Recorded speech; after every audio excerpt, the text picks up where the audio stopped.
Hey guys, this is Optics, and this is SWTOR, and in this weekly episode of Star Wars The Old Republic, I'm going to be showing you a crew skills guide and everything that you can do with crew skills in this game. Crew skills happen to be a very important part of Star Wars The Old Republic, and I think a guide is necessary for those who might not know what crew skills are exactly, or for those who might be struggling with the basics of crew skills. So, you may be wondering, what are crew skills? Well, in Star Wars The Old Republic, they are very unique player professions that can be split into three categories. You have crafting crew skills, you have mission crew skills, and you have gathering crew skills. And I'll get into that in detail in a second. But you may be wondering, how do you get your crew skills, and possibly what do they cost? Well, you get your crew skills from the crew skills area in the fleet, and you can get your first crew skill as soon as you get your first companion. So you can get your first crew skill at level 10 when you come to the fleet from your origin planet with your first companion. So you can gather crew skills from these different crew skill trainers in the crew skill area on the fleet, and they all give you different crew skills, and I'm going to go into detail into what each of these crew skills do in a moment. But crew skills happen to cost nothing to initially learn. However, the schematics that they learn as you progress through your crew skill leveling, which levels up to 400 from 0, you have to learn schematics to be able to skill up your crew skill even further, because you get to a point where the schematic that you had at level 1 does not skill your crew skill up at level 40. And I'm not talking about player level 40, I'm talking about crew skill level 40. Crew skills are done by your companions. You cannot craft anything yourself, neither can you go on mission hunting yourself. The only thing you can do yourself is the gathering crew skill, but that means you have to go out and manually farm the materials, which isn't really something anyone wants to do, and it's only something you do when you see it, generally. So, companions are what do your crew skills for you. That is why the professions in this game are unique, because you don't actually do them, other people do it for you. Now, crew skills happen to be one of the biggest parts of the game because it allows you to take part in the Galactic trade network. This is a place where you can sell things to other players and earn money from them and earn revenue from them, and this is probably the most coordinated, sophisticated and best way to earn money in Star Wars The Old Republic, because if you can gather materials from your mission crew skills and your gathering crew skills to then craft an item from your crafting skills that someone happens to need, and I'll get into items that people need in a minute, then you can put it on the Galactic Trade Network, and that will sell for a certain number of credits to another player, and you will receive your credits in in-game mail.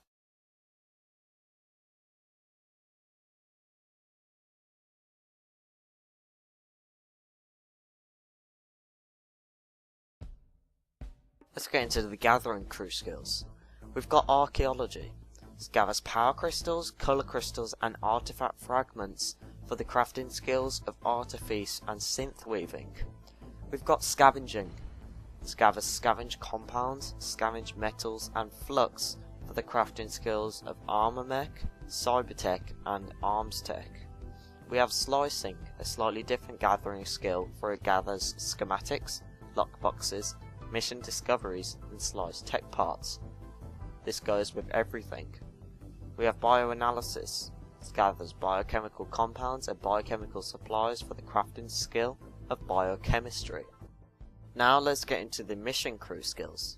First, we have diplomacy. This gathers karma points, medical supplies and companion gifts for the crafting skills of biochemistry. We have investigation. This gathers various different schematics, research compounds and companion gifts for all crafting crew skills. Then we've got treasure hunting. This gathers gemstones, lockboxes, schematics and companion gifts for the recommended crafting skill of artifice.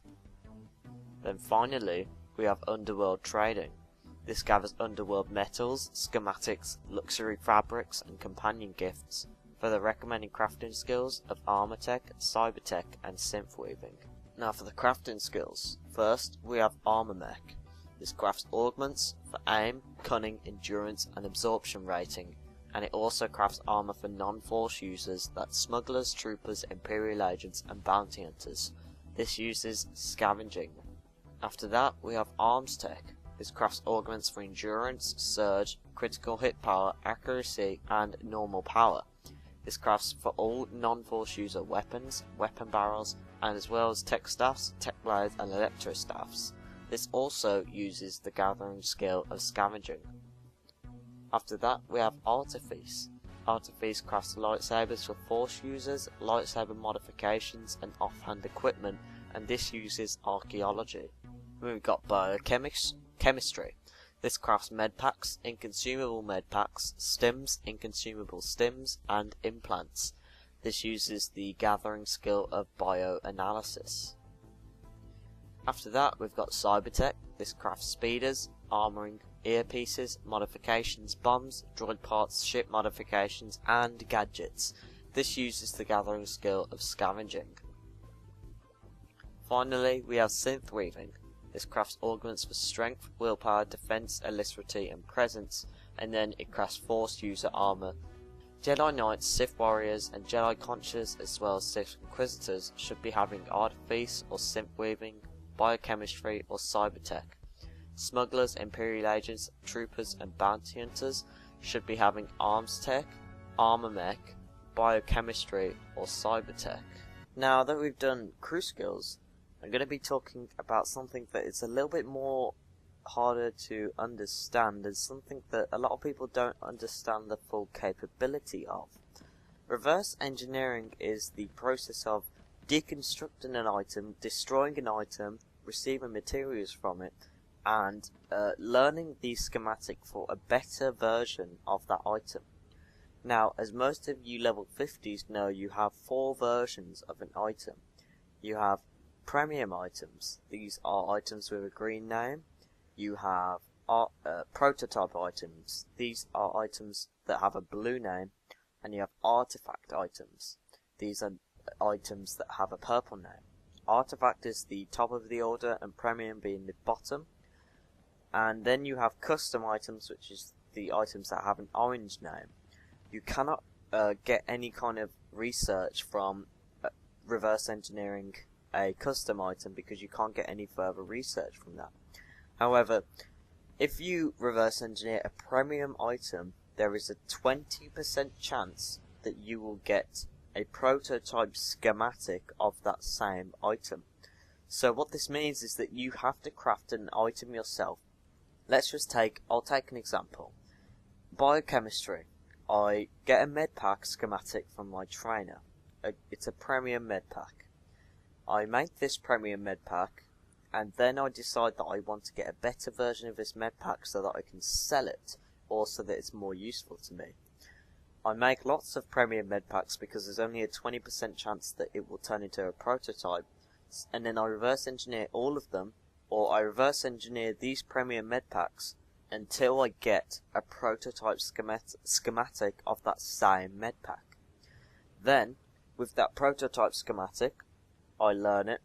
I then continue to craft lots of versions of that prototype medpack, and then because I want an even better version of that medpack, I reverse engineer the prototype versions, and then eventually I learn the artifact version. I learn the artifact schematic of that medpack, and that artifact schematic is what will sell, it's what is most useful to me, and generally players want to get the artifact version of every item they can.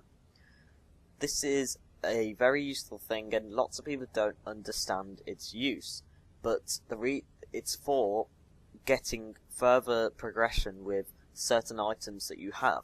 If you don't reverse engineer something, you're not getting the best potential version of that item. So you should reverse engineer things that you think will be useful to you, or you should reverse engineer items that you think will be able to sell. Now, believe it or not, that reverse engineering that I just told you is called the linear version, and there is a second version called Prefix. This is where it really gets difficult to understand.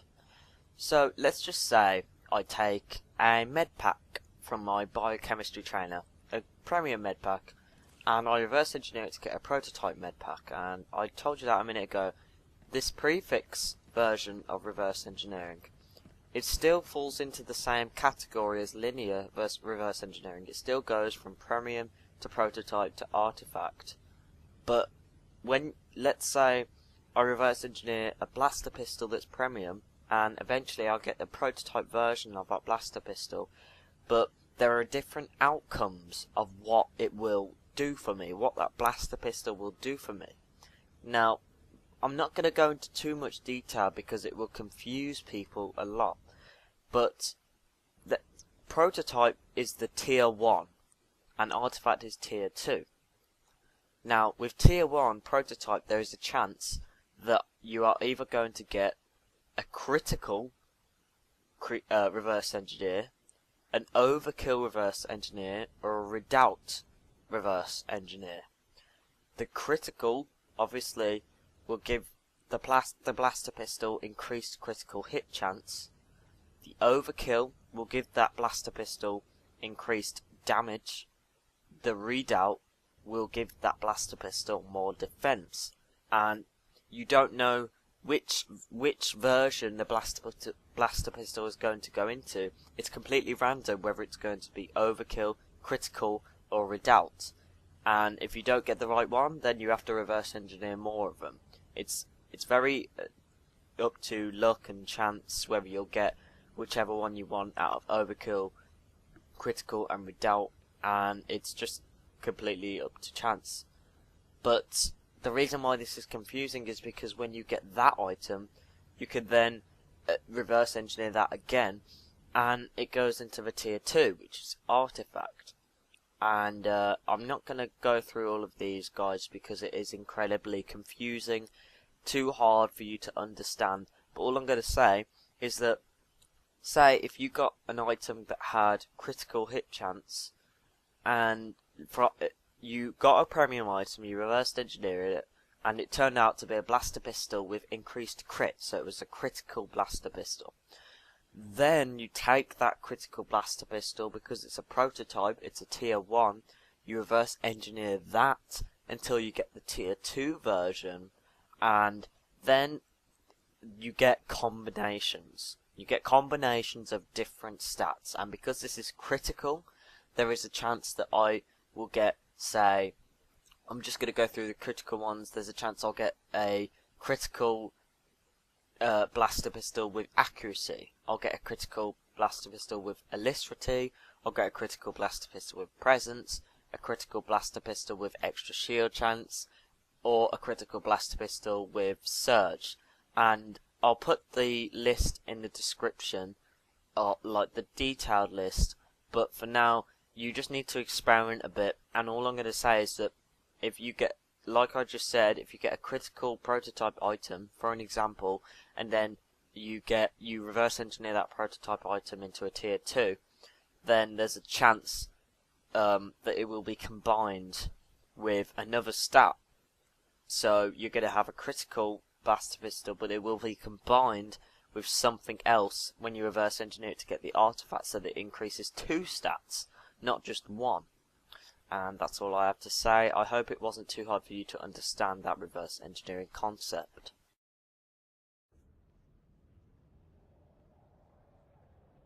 Now, about companions. There's a few tricks that you can do with companions to make their crafting more beneficial to you. Let's take Corsair rigs for an example. My personal crew skills are arms tech, scavenging, and investigation because they make me quite a bit of money when I choose to make money. Let's have a look at Corsair rigs' advantages as a companion. To check this, you need to go onto the companion that you want. You need to select whichever crew skill you want him to go onto, and then at the bottom right corner of that crew skill screen, you'll see his advantages. Corsair Rigs has an underworld trading efficiency. Now that isn't useful to me because I don't have underworld trading, but he has a +5 of getting a critical hit, a critical with arms tech. So if I want to reverse engineer something into a prototype with a critical hit boost, then I'm gonna use Corsair Rigs to craft that arms tech weapon, because if I use anyone else it's just a waste, since Corsair Rigs has the boost with arms tech critical. Bodar, let's take him for an example. He has scavenging efficiency. Now what I should have said earlier is that your companions can actually fail crew skill missions. It is possible, but because Bodar has a plus on his scavenging, if I send Bodar out to scavenge, it's the best for him to do that for me, because he has the +10, so he's the least likely to fail his crew skill mission. So I'm going to want to send Bodar on my scavenging missions. And just a final example, we'll take Risha. Now her 2 advantages are useless to me, so I'll use her with the least risky crew skill mission I can find. And that goes with all of my companions who have no advantages that relate to my crew skills. Another tip for companions is, if you have full affection, like I have with Risha, or nearly full affection, they will craft things faster.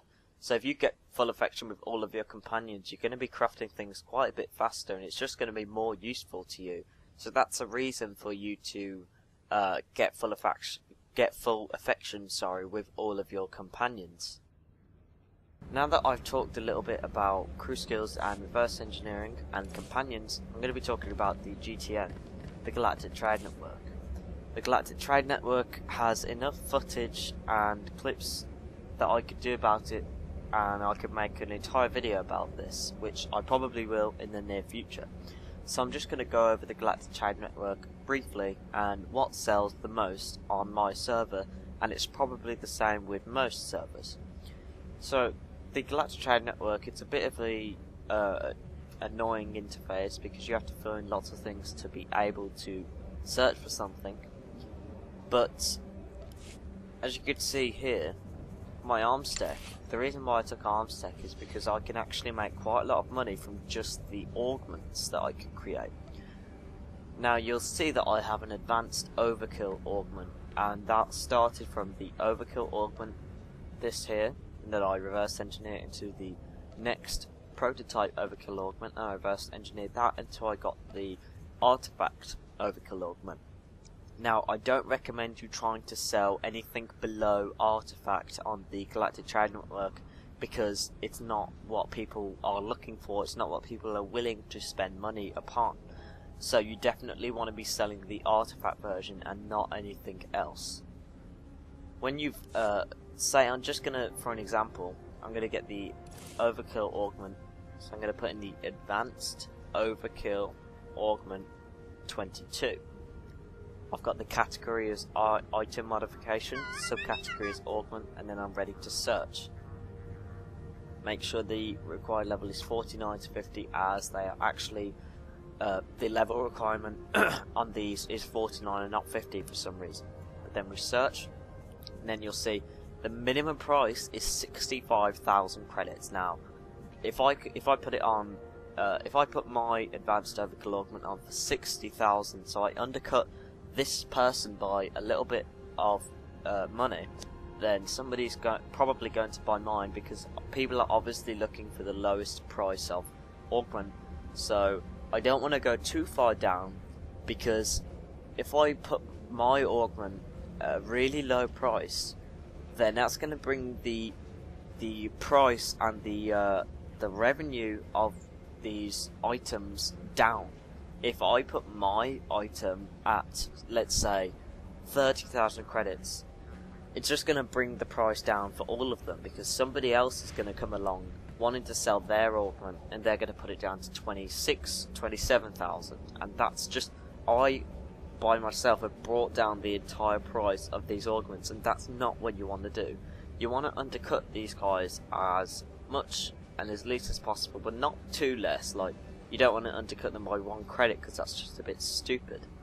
However, you do want to undercut them by a little bit. You don't want to go tens of thousands of credits under them, because that's just going to bring down the general price of these advanced orbital augments, and it can take days for the price to go back up, because it can take days for them all to be bought out of the Galactic Trade Network. So basically just go under the price only a little bit. Now on my server, augments sell for a lot, because augments are what everyone needs. It's something every single class needs, and I normally put on the most common stat of augment on the Galactic Trade Network, because that I have arms tech. Now I recommend you have a look at your Galactic Trade Network on your server. You look at the general chat, you'll see what sells, what is the most common for selling. You don't want to go for uncommon, you want to go for common. Some people think that if you go for uncommon, you're going to be the only one selling, but if it's uncommon, it means people do not buy that item very often, so it's only a chance that you'll get profit. Because I've got augments sell all the time. If I put an augment on the GTN, I know that it's going to sell. 95% chance it will sell. So you need something that is guaranteed to sell, guaranteed to get you money, otherwise getting it up to level 400 is just a complete waste of money. So that's basically the general tips of the GTN. Look around for what sells a lot, get crew skills that make selling items up to 400. I think arms tech, synth weaving and cyber tech are the ones that sell the most. In my opinion, biochemistry is the worst for selling items on the GTN. However, biochemistry is the most useful for PvE and PvP circumstances, so it's useful for outside of combat. But for money making purposes, I recommend you taking something that can craft augments, as that is probably going to get you a lot of profit, and it's going to be easy profit. And that's all I have to say for this weekly episode of SWTOR. I hope this guide helped people who might not have known what crew skills were, or I hope it helped people who might have needed help with the reverse engineering side, because I know that's a very confusing part of crew skills, but I hope that you learn to understand as you craft these items yourself and reverse engineer these items yourself. But anyway, make sure you tune into this SWTOR Weekly next Friday. I'll be here every week on releasing a video on every Friday on this channel, so be sure to subscribe to this channel. Be sure to like this video so it can get out to more people, so more people can appreciate this. And I've been Optics as always.